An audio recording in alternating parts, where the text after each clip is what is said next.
अनेक परिवार आते रहते हैं।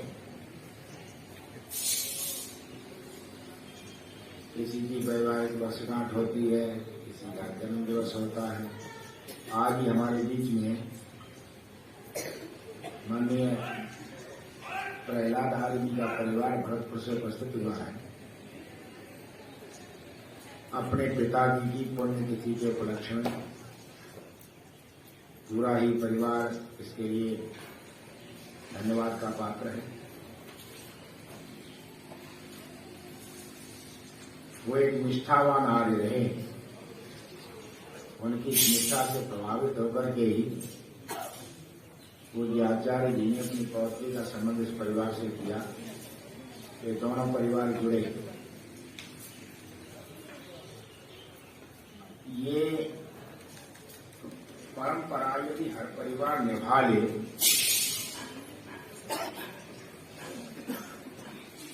तो निश्चित रूप से पूरे देश का ही सुधार हो जाएगा।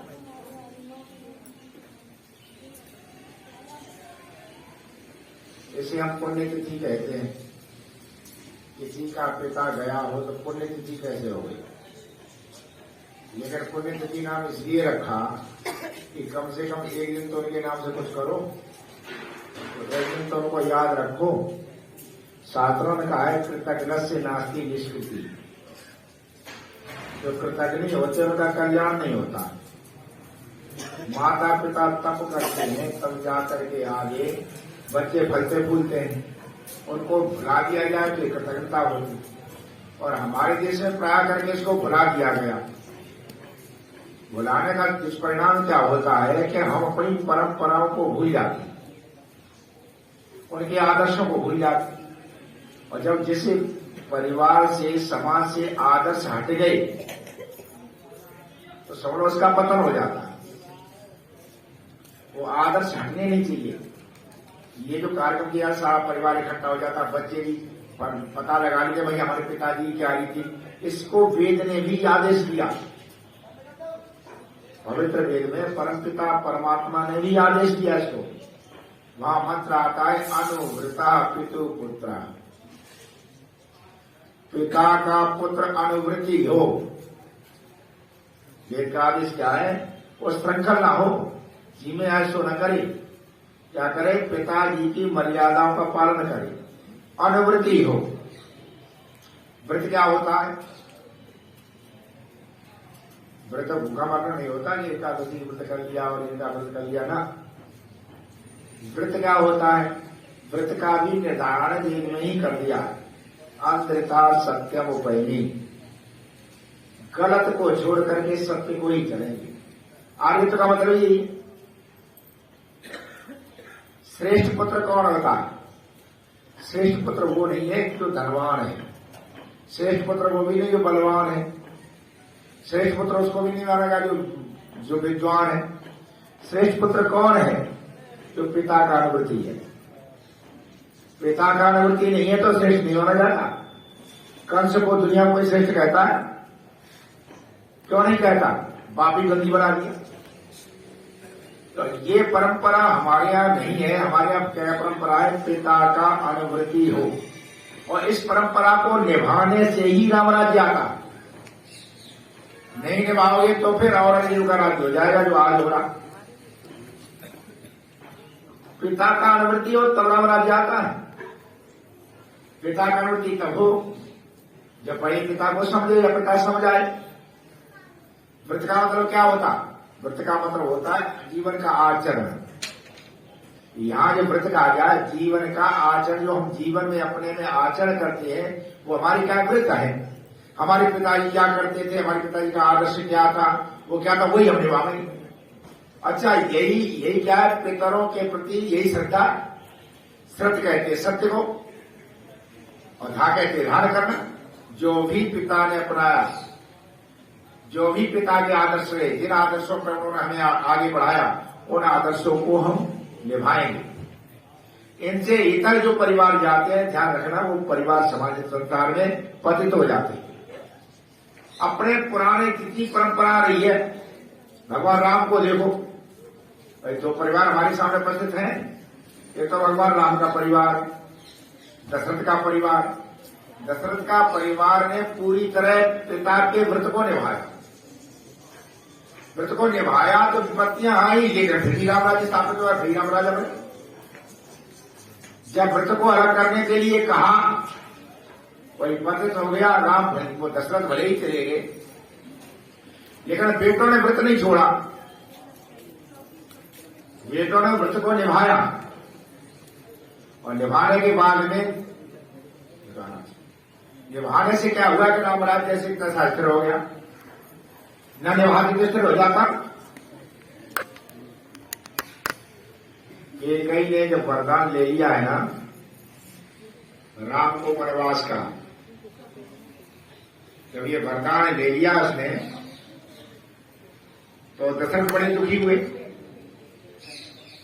दशरथ दुखी हुए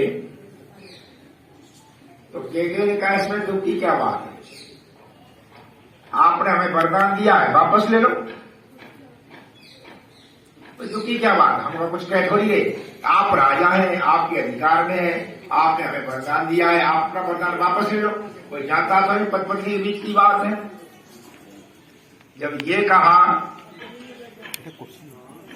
तो दशरथ ने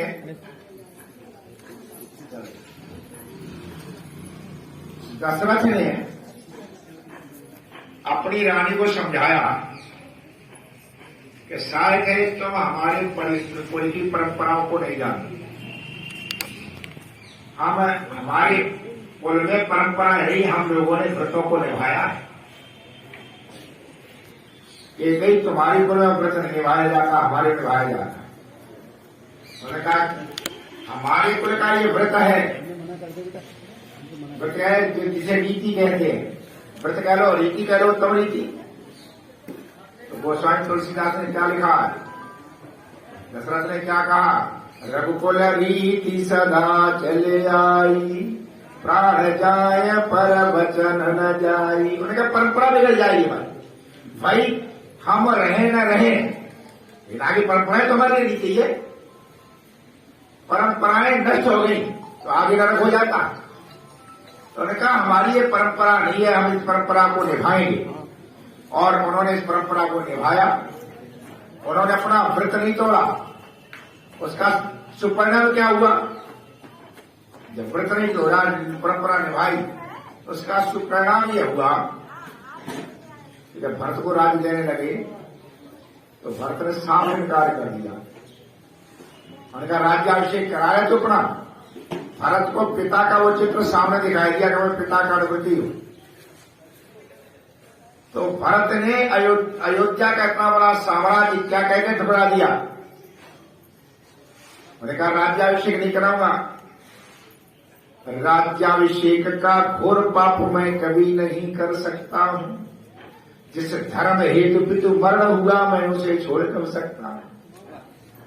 कहा मैं कैसे व्रत तोड़ दूंगा, जिस धर्म के लिए, जिस व्रत के लिए हमारे पिता ने जान दे दी, और मैं उस व्रत को कैसे छोड़ दूं, मैं नहीं छोड़ सकता। राज्याभिषेक को घोर पाप बताने, घोर पाप है, मैं नहीं करता हूं ऐसा काम। और जब भरत ने ऐसा किया तो राज्य फिर लौटा नहीं लौटा। राम राजा सारे परिवार हुआ नहीं हुआ, उन व्रत को उन्होंने निभाया। इसे कहते हैं व्रत का निभाना, पिता का अनुवर्ती होना। यदि आप परंपरा नहीं डालेंगे, अपने पिता की पुण्यतिथि नहीं निभाएंगे, बच्चों के संस्कार नहीं पड़ेंगे, तो सारा गड़बड़ हो जाएगा। भाई यदि ये परंपरा जो पहले वाली निभाते रहते, जो पहले वाली परंपरा हम लोग निभाते रहते, अपने पिताओं की पुण्यतिथि मनाते, उस समय उन्हें याद करते रहते, तो भारत का इतना बिगाड़ नहीं होता जो हुआ है। अच्छा ये दुनिया के बदमाश पैदा हो रहे हैं, गुंडे पैदा हो रहे हैं, व्यभिचारी पैदा हो रहे हैं, ये कोई बाहर तो आ नहीं रहे, कहां से आ रहे? हमारे अपने घरों से। और किन घरों से आ रहे? जिन घरों में व्रती लोग नहीं है, जो अपने माता पिता को याद नहीं करते। कोई किसी बहन बेटी से बलात्कार करता है, किसी का तो लगा होगा, या उसकी मां, या वो पिता के और मां के उसको निभाता रहता है, ऐसा क्यों करता? कभी नहीं करता। ये बिगाड़ ही तभी होता है। इसलिए ये कार्यक्रम होने बहुत जरूरी है, आगे परंपरा चलानी बहुत जरूरी है, जिससे हमारी संतति अपनी परंपराओं से, अपनी रीतियों से हट ना जाए। तो ऐसी परंपरा जब निभाते हैं तभी परिवार फलते फूलते हैं, और नहीं निभाते समझो ये पाप है। पाप का परिणाम क्या होता है? पतन होता है, दुख होता है। तो इन परंपराओं को, एक तो तरफ ये परंपरा है और एक तरफ परंपरा किसकी है? औरंगजेब की। उसने अपने भाई को मार करके राज्य ले लिया, राज्य लेकर के आगरा के किले में बंद कर दिया। मुसलमानों की अनुभूति होते ही नहीं, वहां कोई परंपरा ही नहीं। आगरा के किले में अपने बाप को बंद कर दिया तो शहजाद ने ये कहा कि भाई हमें समय नहीं कटता, अपने बेटे से कहा कि 2 चीजें उससे कह दो, दे दे हमें खाने पीने को। उसके बेटे ने कहा कि एक तो काम ले ले, एक खाने को ले ले, एक ही अन्न दूंगा। बाप से कहा, शहजाद ने कहा खाने को तो हमें दे दो चना, और काम ले लो, पढ़ाने का पढ़ाते रहेंगे। शहजाद कहा ना तू इस लायक नहीं है। बोलने औरंगजेब काम दिया, किले पर कौआ उड़ा, ये काम दिया। और खाने का तो ये मक्का मिलेगी कहां? वो कहां पर वो और कहां पर ये? देखो दोनों कितनी ऊंची परंपराओं के, कहां पर कितनी नीची परंपरा। और दिन में एक समय पानी मिलेगा। तब औरंगजेब को आप याद आए, आपकी परंपरा याद आई। तो औरंगजेब ने क्या कहा कि हमारी आंखें खुल गई हैं, इस इस्लाम से ये हिंदू ने कहते हैं। अब तो हिंदू कहने लगे यार धर्म और लाख गुना बढ़िया है, जहां अपने मरे हुए को भी पानी दिया जाता है, जिंदा को नहीं दे रहा। यहां मरे हुए देते ना, कहते हैं जहां मरे हुए को भी पानी देते हैं, जाते जाते गंगा जाके जल चढ़ा के कह रहे हैं मरे को नहीं दे रहा। वो परंपराएं ज्यादा उच्च है। तो हमेशा ये धर्म परंपराएं जो उच्च रहती है ना, तो आगे हमारे लिए आराम है। इसलिए पिता क्या है, पुत्र क्या हो, पिता का अनुवृत्ति हो। पुत्र ही अनुवृत्ति होता है। अब पुत्र कौन होता है? पुत्र कहते हैं नरक को। पुत्र कैसे कहेंगे? नरक। और तस्मात् त्रायते पुत्र, जो नरक से पार करने वो क्या है? पुत्र है। जो नरक से पार नहीं करता वो पुत्र नहीं है। नरक क्या है? नीचे गमनम नरकम, नीचता को स्वीकार कर लेना नरक है। घर परिवार में नीचता आ गई वह नरक है। नरक से त्राण क्या, नरक से पार करना क्या? यदि आप तब परंपराएं बना करके रखेंगे, अच्छी परंपरा रखेंगे, तो देखो अपने यहां तो पुनर्जन्म का सिद्धांत है। आदमी फिर जन्म लेगा, जन्म लेगा। आज आप पिता हैं, कल आप पुत्र बनेंगे आकर के। तो पीढ़ी बदलती रहती, जन्म होता रहता। जो आज पिता है संसार से हटना जरूर है, ऐसा कोई नहीं संसार में आकर के रहे।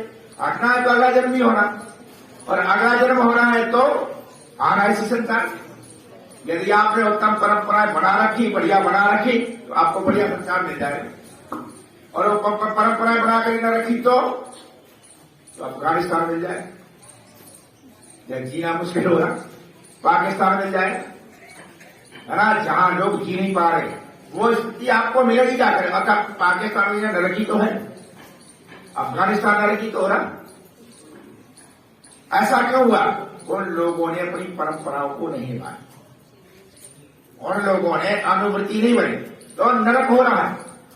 हमेशा ये ध्यान रखो, उन परंपराओं को जब निभाते हैं, अगला जन्म हमारा होता था हमारे लिए अच्छा। पुराने लोग स्वामी सदानंद का जन्म वो रास्ता साफ न कर गए होते, महर्षि दयानंद ऐसा न कर गए होते, और उस परंपराओं को हम लोग न निभाते, तो हमें ये ऐसा जो है कहाँ मिलता, कहाँ यज्ञ करने को मिलता, कहाँ ये परंपरा मिलती, कहाँ पढ़ने लिखने को मिलता, फिर आगे भी मिलता रहे।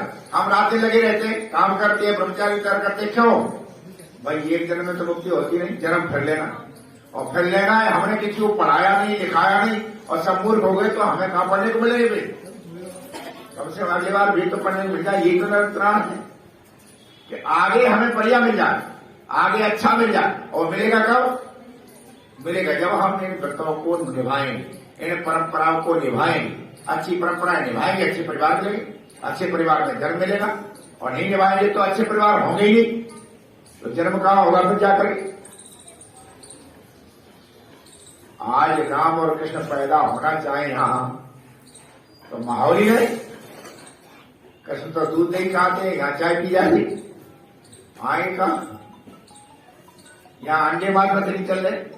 उसके लिए भी तो चाहिए उत्तम गोद चाहिए, उत्तम पिता चाहिए, उत्तम माता चाहिए। हमेशा ये ध्यान रखो, उत्तम जन्म जब कोई लेता आकर के तो उतने उत्तम माता पिता चाहिए, उत्तम वातावरण चाहिए, तब तो उत्तम आत्मा यहां पर आएगी। तो वो आत्मा जब उत्तम नहीं आएगी, आपको आगे मिलेगा नहीं जाकर के, तो हमारा अगला जन्म नरक का हो गया। तो ये नरक से छूटना है। दूसरा ये होता है, हमेशा ये ध्यान रखो, हमारे बीच से हमारे पूर्वज चले गए, चले जाने के बाद में वो तपस्या उन्होंने जो की है वो व्यर्थ नहीं जाती। आपका दायित्व क्या बनता है? आपका दायित्व बनता है हमेशा ये ध्यान रखो, आप जितने भी पुण्य कर्म करेंगे, जितने भी पुण्य कर्म करेंगे, उनके साथ साथ बेटे रहे। जब साथ बेटे जितने कोई वृक्ष लगा और वृक्ष से बढ़िया बढ़िया फल लगे और सारी दुनिया खाए, तो किसको पुण्य मिलेगा? वृक्ष लगाने वाले मिलेगा। अच्छा, कोई गलत वृक्ष लगाया जाए तो उसका भी पाप कैसे लगेगा? उसी को लगेगा। अच्छे वृक्ष लगाएगा। तो उन्होंने जब आप सब लोगों को तपस्या करके बनाया, यदि आप उत्तरोत्तर लगातार धार्मिक कार्य करेंगे, धर्म से जुड़े रहेंगे, राष्ट्रीय कार्य करते रहेंगे, अच्छे कार्य करेंगे तो पुण्य होगा। और वो पुण्य होगा तो क्या उनके सिर नहीं जाएगा? जाएगा कि नहीं जाएगा? भाई परिवार फलता फूलता उसके पीछे किसकी तपस्या होती है? पूर्वजों। बिना पूर्वजों के नहीं फूलता, ये ध्यान रखना। आप फल फूल रहे किसकी? तपस्या होने की है। अब वो उतनी तपस्या उन्होंने की और आप कम से कम इतना तो करो, इतना तो करो, अपने जीवन से इतने पुण्य पैदा करो, इतने पुण्य पैदा करो कि वो जहां कहीं भी उनके हिस्से में जाएंगे कि नहीं जाएंगे। और पाप करोगे तो इससे पाप भी जाएगा। जो संतान माता पिता के अनुसार नहीं करते, उनके अनुसार पुण्य कर्म नहीं करते, ये ध्यान रखना। ये नहीं है माता पिता उनको अगले जन्म में भी दुख होता। बहुत से लोग कहते हैं अजी हमने तो कोई गलत काम किया नहीं, पता नहीं मेरे जीवन दुखी दुखा है, पहले संतान ने गलत कर आया, वो भी कौन भोगेगा? तो जिस दिन में भोगने पड़ेंगे। इसलिए भरत ने इस चीज को सचेत करते हुए ना, पुराने जमाने में उनका ध्यान दिया जाता। जब राम को वनवास हो गया, भरत आए तो कौशल्या ने कहा ठीक है, अब तो तुझे निष्कंटक राज्य मिल गया। तो भरत को बहुत धक्का लगा। भरत ने कहा मां मेरा षड्यंत्र नहीं है भैया को भेजने का। तो वहां भरत ने कसम खाई, बहुत कसम। मां भरत ने कहा मां यदि राम को वन भेजने में मेरा हाथ हो तो मुझे वो पाप लगे कि पूरी मजदूरी करा ले, पर मजदूरी का पैसा पूरा मजदूर करना दे। मुझे वो पाप लगे कि पैसा पूरा ले, मजदूरी पूरी करके ना दे। मुझे वो पाप लगे जो सवेरे ब्रह्ममुहूर्त में सोने वाले को लगता। मुझे वो पाप लगे, उन्होंने कहा, जो गलत संतान पैदा करके समाज में गलत संतान पैदा कर देता है, उसको जो पाप लगता वो पाप लगे। अर्थात वो संतान समाज जीवन में उत्तम कार्य नहीं करती है, परोपकार के कार्य नहीं करती है, ये भी का एक तरह से पाप है। जो कुछ उनके हिस्से में भी जाए। ऋषि दयानंद को यहां पर मथुरा में मनोहरलाल जोशी ने भोजन दिया था। जब स्वामी यहां करने लगे तो गुरु प्रजाप जी ने कहा भाई पढ़ा तो हम देंगे, पर हम तो अंधे आदमी, हमें अपने भोजन की व्यवस्था तुझे कौन खवाएगा, तो तुझे भोजन व्यवस्था करनी पड़ेगी। तो जब ये कह दिया जाकर के तो उस समय मनोहरलाल जी थे, उन्होंने ये कहा कि अमरलाल जोशी ने कहा हम देंगे। तो स्वामी जी ने अपने स्वलिखित जीवन चरित्र में मनोहरलाल जी की लिखाई। उन्होंने कहा वो उस व्यक्ति का मैं कितना धन्यवाद करूं, इसने हमारी शिक्षा काल में हमें भोजन दिया और बिना हमारे भोजन कराए कहीं जाया नहीं करते थे। ऐसा भोजन उन्होंने ऐसी उन्होंने व्यवस्था की। अच्छा, स्वामी जी ने इतना कार्य किया है समाज के लिए, तो उसका पुण्य का मनोहरलाल के शिव नहीं जाएगा। इसे कहते हैं अक्षय परिणाम। आप भी अच्छी जगह पर गुरुकुल चलते हैं, अच्छी विद्या प्रचार प्रसार होता, हमेशा जाओ। हमेशा अपना पुण्य दो, पता नहीं किसके मुंह में कहाँ जावे, कितना देश का काम करे, कितना वो करे। और आपके पिताजी का तो देशी रहा था, उनमें तो आ रहे तो कुट के भरा था, उनका वो देशी यही था, वो तो ऋषि दान के लिए हमेशा ही थे। तो ऐसा पवित्र भाव उनका पवित्र रहा है, वो आपको भी करना चाहिए। और आपके बीच में आपकी माता जी बैठी है ना, भले ही पिताजी का तो अब ऊपर है, लेकिन माता जी का तो है। तो वेद ने कह दिया मात्रा बहुत संबरा, जहां पिता का मृत्यु हो वह माता के समान मन वाला हो, माता के मन के खिलाफ, माता की इच्छा के खिलाफ कभी मत जाना। जो माँ कह रही है वही सर्वस्व वही है, यदि माँ की इच्छा नहीं है तो हम नहीं करेंगे। देखिए माता के मन वाला हो, तो माता के हृदय से जो बात निकली है, ध्यान रखना, जो माता के हृदय से बात निकली वो जरूर होगी। इसलिए जितनी सेवा हो सके पुण्य लूटो, जो भाई कहाँ मिले ऐसा सानिध्य कहाँ मिले जो आपको माँ का सानिध्य मिला हुआ है, तो इस सानिध्य का पूरा लाभ पिता, भले ही आप भी माँ तो है। कहानी ग्यारह, जब चीज हाथ से चली जाती है तब पता लगता मूल्य, मरने के ही बाद किसी की कीमत निकला करती और मिट जाती है देह मन की खूबी कभी न मिटती। तो माता आपके साथ है, माता के समान मन वाला यदि हो जाए तो मैं समझता हूं दुनिया से अत्याचार चलेगा। माँ जैसा पवित्र हृदय बेटे के लिए होता है ऐसा किसी का नहीं होता। इतना त्याग कोई करता नहीं, निष्क्रिय त्याग कोई करता नहीं। यदि माता के समान मन वाले हो जाओ तो आप भी संवेदनशील हो जाओ। यदि माता के समान, और माताएं भी चाहे, जो माताएं नए पुरानों जोड़ों नए तो है, उनके सामने पुत्र आएगी, उन्हें अपने मन वाला बनाओ। माताएं बड़ी दयालु होती, घर में परिवार में माँ का स्थान क्या होता है, स्त्री का स्थान है जीव का है, और पुरुष का दांत का कठोर होता है।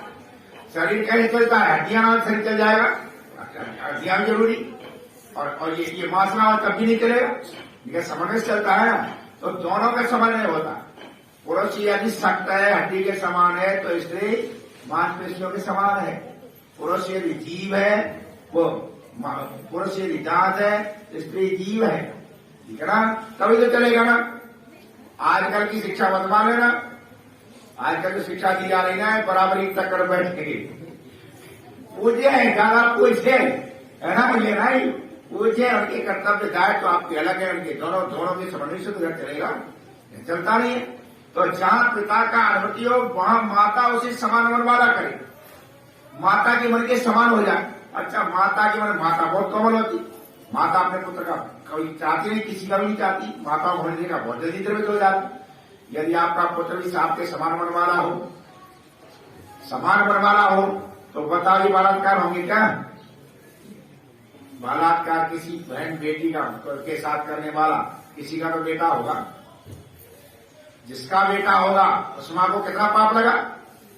कम से कम उसे ये तो शिक्षा दे देती कि हमारी जात की तो रक्षा करना। यदि उसने ये नहीं किया तो माता के समान मन वाला नहीं, तो वो पुत्र नहीं है, कुपुत्र है। वो पुत्र नहीं है, कुपुत्र है। और ऐसा कुपुत्र होता है उसके तो घोर नरक है। आप आपके पुत्र, आपकी पुत्रियां बिल्कुल मन वाले, जैसी माता का मान मन होता है, माता को तो ऐसा हृदय होता है, ऐसा तो किसी का होता ही। तो वो हृदय वाले पुत्र पुत्रियां हों, पुत्रियों का भी यही है कि पुत्र पुत्रियां उस मन वाले हों जो माता समान मन वाला। ये यदि चलता है समाज जीवन में, ये परंपराएं हमारी चलती है घर में परिवार में, तो निश्चित समझ लो घर परिवार चलते फूलते हैं। आपके सुंदर सुंदर कार्यों से आप देखते हैं पेड़ पहले क्या आता है, फूल, और क्या लगता है, फल। आपके अच्छे कार्यों से माता के हृदय में फूल है ना, खुशी से फूले नहीं समाये। कहावत भी तो है ना भाई, इतना बढ़िया खुशी से फूले नहीं समाये। अर्थात माता पिता का हृदय आपके अच्छे कार्यों से फूलेगा तो क्या फल नहीं देगा? फूलेगा तो फल देगा। आपने फलाई नहीं, फल कहां से दे? आज की हालत बहुत खराब चल रही है। ये तो आपका है। आजकल हम इस पर ध्यान नहीं देते अपनी परंपराओं पर कि हमारे पिताजी कैसे, हमारी माता जी उनके प्रति क्या सम्मान हो क्या ना हो। उसका दुष्परिणाम ये होगा आज अधिकांश माता पिता दुखी है। रोटी देने के लिए तैयार नहीं है। कोई बिरले परिवार ही ऐसे हैं, पढ़ा दिए, लिखा दिए, बड़े कर दिए, पर संस्कार नहीं दिए, व्रत नहीं बताए, संस्कार दिए नहीं, व्रत बताए नहीं, केवल पैसा पैसा पैसा। उनके जागीरों में पैसे गया था, जहां पैसा मिले वहां जाएंगे, माँ बाप भाड़ में जाओ। घर परिवार में हमने देखा है, माता पिता बुढ़े बैठे हैं, सेवा करने वाला कोई नहीं। लड़का कहाँ है साहब, इंग्लैंड में चला गया, कोई कहता ऑस्ट्रेलिया में चला गया। नाथूराम शंकर शर्मा बड़ा अच्छा लिखा है, संस्कार नहीं करते तब बेटी बेटियां होती ना, वो लिखते हैं धिये जमाई ले गई, बेटी कहां चली, धिये जमाई ले गए और बहुएं ले गई पूत, बुढ़ा बुढ़िया यूं रहे जो मरगट में भूत।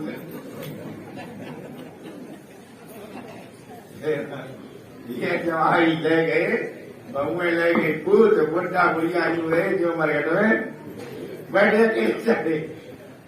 तो ऐसी स्थिति कब आ जाती है, जब वे संवेदनशील नहीं बनते। संवेदनशील होंगे तो ऐसी स्थिति आती नहीं। घर में परिवार में हमेशा ऐसी स्थिति आती नहीं। घर में माता जी बैठी, पिताजी बैठे, आप उनकी अपेक्षा कभी मत करो। हमने देखा कुछ नहीं चाहते, माता पिता को चाहते नहीं आपसे, थोड़ी सहानुभूति रख लो। दुख का बात क्या है, हमें पूछा नहीं जाता, पूछ लो। उसके साथ क्या पूछा, एक बार यहां पर एक बालक बैठा हुआ,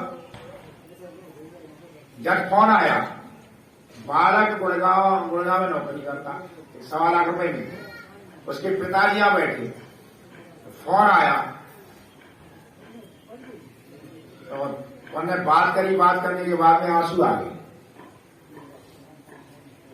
मैंने कहा क्या बात, कोई दुखद समाचार है कि ना? दुखद नहीं है, सुखद है। आंसू कैसे आ गए? आंसू इसलिए आ गए, कल हमारे मित्र आए, कहते उनके पुत्रों में लड़ाई हुई है तो उन्हें कोई रोटी देने को तैयार नहीं, और हमारे कहता बेटा ये गुड़गांव नौकरी करता है, 1,20,000 रुपये मिलते हैं, वहां कहते आर्य समाज का कार्यक्रम चल रहा है, तो बेटा फोन ही कह रहा है पिताजी यहाँ 11,000 रुपये दे दूं। भाई 1,20,000 कमा रहा है, चुपचाप दे दे, पिता कौन सा देखने जा रहा है। कहते थे ये खुशी है, सम्मान इतना करता है, अप्रत्यक्ष भी बैठा हुआ है, तब पिताजी आज्ञा लेगा। मैं कहा कोई रुक रहा हूं, कोई रोक तो नहीं रहा हूं। कहते इतनी खुशी है कि कहाँ हमारा वो दोस्त है जिसे धक्के दे रहे, कहाँ हमारा बेटा है, वहां बैठा हुआ भी पूछ रहा है पिताजी यहाँ 11,000 दे दूं। कहते मैं कोई मना थोड़ी करता हूं। घर में आओ, परिवार में आओ, घर में आप घुसते हैं, दादी मां बैठी है, आप घुसे, बेटा भागा, पापा आ गए, पापा आ गए, आप बेटे गोद में लिया, घुस गए। बुढ़िया बैठी, पूछा ही नहीं, बुढ़िया बैठी पूछा नहीं। जब बेटा भागे, पापा आ गए, तो पहले पूछा अच्छा करे अम्मा को चाय दे रहा है, तेरे दादा को देने आए थे, तेरे पैर छुए थे नहीं छुए, आज तेरे अम्मा के पैर दबाए कि नहीं दबाए। तो बुढ़िया खुश हो जाएगी ना, मेरा भी ध्यान रखा जाएगा, बुढ़िया खुश हो जाएगी, मेरा बस यही तो चाहिए और क्या। उन्हें कुछ नहीं चाहिए, इतना चाहिए, इतना नहीं दे पाती। सेवा शुश्रूषा, सेवा शुश्रूषा, शुश्रूषा मतलब जानते हैं ना, सुनने की इच्छा, उनकी सुनो भी तो। हम इतने व्यस्त हो गए उनके साथ 2 मिनट बैठ भी नहीं सकते। एक बुढ़ा बेचारा घर में बैठा हुआ, दूसरे से कह रहा कि हमारे को घर में न रखोड़ा। उसके लड़के ने सुन लिया, लड़का बैठता है नहीं, तो लड़के ने कहा नरक क्यों हो रहा, क्या रोटी नहीं मिलती है, क्या दूध नहीं मिलता? बाप बोला रोटी तो कुत्ता को मिल जाती है। बाप बोला रोटी तो कुत्ता को भी मिल जाती, भाई कम से कम नहीं तो यार 2 मिनट बैठ ले, बात करे, जब बता दो तो खुश हो जाता नहीं हो जाता। एक बार बता दो, इतनी उसे संतुष्टि चाहिए। घर में कोई आया, बुढ़ा बैठा, अब बुढ़े को कम दिखाई दे रहा, और उसके संस्कार ऐसे तो है नहीं, सन्यासी तो है ना, सारी जीवन संस्कार सन्यासी तो बैठा, सन्यासी तो है नहीं। अब घर में कोई आया, आकर के उसे पहचान नहीं आया, तो तब तक पहुंच रहा गया। उन्होंने कहा कौन आया था? आया वो कोई, तुम्हें कहा कुछ जान घने में पड़े, थोड़ी देर बाद फिर पहुंच रहा है, अरे तेने बताया नहीं कौन आया? अभी कितनी बजे? बोले कहा क्यों परेशान हो, चुपचाप नहीं बैठा जा रहा है? बता दे तब तक चुपचाप नहीं बैठ पावेगी। बता दे कौन आया, हमें तो नहीं पता, शांति रहे यार, बता दे तो हम साथ बैठ किया जाए, इतनी बात है। अरे बता दे फलाना आदमी आया था, और वो बताने तैयार नहीं उसके लिए। घर में यही तो क्या है भाई, घर में सब कुछ हो, एक बार बेटा बैठ ले हैं, एक बार साथ पास बहू बैठ जा करके, अम्मा की बात वो बात सारी बताओ, बस इतनी बहुत है। वो कोई चार की थोड़ी तो खाया करना थोड़ा तो खावे, सब तुम्हारे लिए है, सब तुम्हारे लिए है। तनुकाल आओ या कुछ लो नोटी गड्डी, एक बार अम्मा की पैरों तो अम्मा जी है कहा करें, अम्मा थोड़ी ले रही होती, तुम्हें ले रही लगे क्या कर जाए, हमें जरूरत नहीं है। देखो तो एक बार भाई खुश हो जाती, एक बार करा हमारी अम्मा ही कह रही बैठी, एक दिन क्या हमारे जिंदगी में रुपया ना देखी, बाप तो फ्रेंड तो देता नहीं, तो अब तू भी नहीं देखो। तो कहते हमने सोचा कि तो बहुत गलत बात है कि अम्मा रुपया कर से नहीं नौकरी लगी। कहते 60,000 रुपया मिली। कहते हमारे मन में आई, अम्मा जी कह रही हमने तो तेरे पिताजी के सामने पैसा दिया और अब वो ऐसी करी। कहते 60,000 रुपया देकर पूरी कर दी। अम्मा गोल धर दी, पैर पकड़ ले, अम्मा अब रुपया तू ही रख ले। क्या तो खुश रह गई, 60,000 रख लिए। सवेरे कहीं बुलाया नहीं, हाँ रात भर नींद न आया, रुपया ले जाओ। परेशान वही कहाँ धरे भाई, रुपया ना अम्मा पे लटकोड़ी रही है। अरे तू खुश कर दे, 60,000 गड्डी लदे जाकर अपने आप रात भर के चाहे नींद न आई, ले जा बड़ी वाली क्या अम्मा मत कहियो रुपया न दे दे। कुछ नहीं चाहती, छोटी बात है, छोटी बात न कर सको, छोटी बात न कर दो ना, कितना संसार आगे कि ना, ऐसा न कर दो। हमारे परिवार में घर में खूब परंपराएं पनपनी चाहिए। मैं अपने प्रहलाद जी का परिवार में उपस्थित हुआ है, पूरे परिवार को धन्यवाद देता। ऐसे उसमें अतुल जी हमारे खुश हो रहे थे, ये अच्छा है, पिताजी पढ़ने देती, हम सब इकट्ठे हो जाएंगे। होता है अपने अपने घर का। देखो हमेशा ये ध्यान रखो, दुख बांटने से आधा रह जाता है ना, दुख बांटने से आधा रह जाता और सुख बांटने से चूना हो जाता नहीं हो जाता। सुख बांटने से क्या हो जाता, चूना। और सब इकट्ठे आए, माता जी बैठी आपके बीच में, सबको देखे कि बढ़िया ये हुआ, बढ़िया ये हुआ, खुश होंगी ना अंदर से होंगी। अलग अलग बैठ कर लो अलग बात है, इकट्ठे बैठ करके अलग बात होती। अपने जी खुश हो रहे, क्या बात है, पूरा परिवार आ रहा है, पूरा परिवार की प्रसन्नता की बात है। सारा परिवार यहाँ पर उपस्थित हुआ है, सच्चे अर्थों में यही उनके प्रति श्रद्धांजलि है। और पूरा परिवार ही आर्य परिवार है, संस्कार बढ़िया है। परम पिता परमात्मा पूरे परिवार को इसी तरह से अपने पिता का अनुमति बनाए और माँ का जो है समान मनमाना बनाए, और निश्चित रूप से हर परिवार में आनंद की वर्षा होती है, सारा परिवार स्वर्ग रहेगा। तो ऐसा परिवार बने और सभी इसी के अनुसार अनुकरण करें और थोड़े से आगे आ जाए, थोड़े से आज जो है माता जी बैठी नहीं आप आए, वो नहीं अच्छा है और बढ़िया है। एक मिनट दे देता हूँ। हाँ बोलो, हाँ बताओ।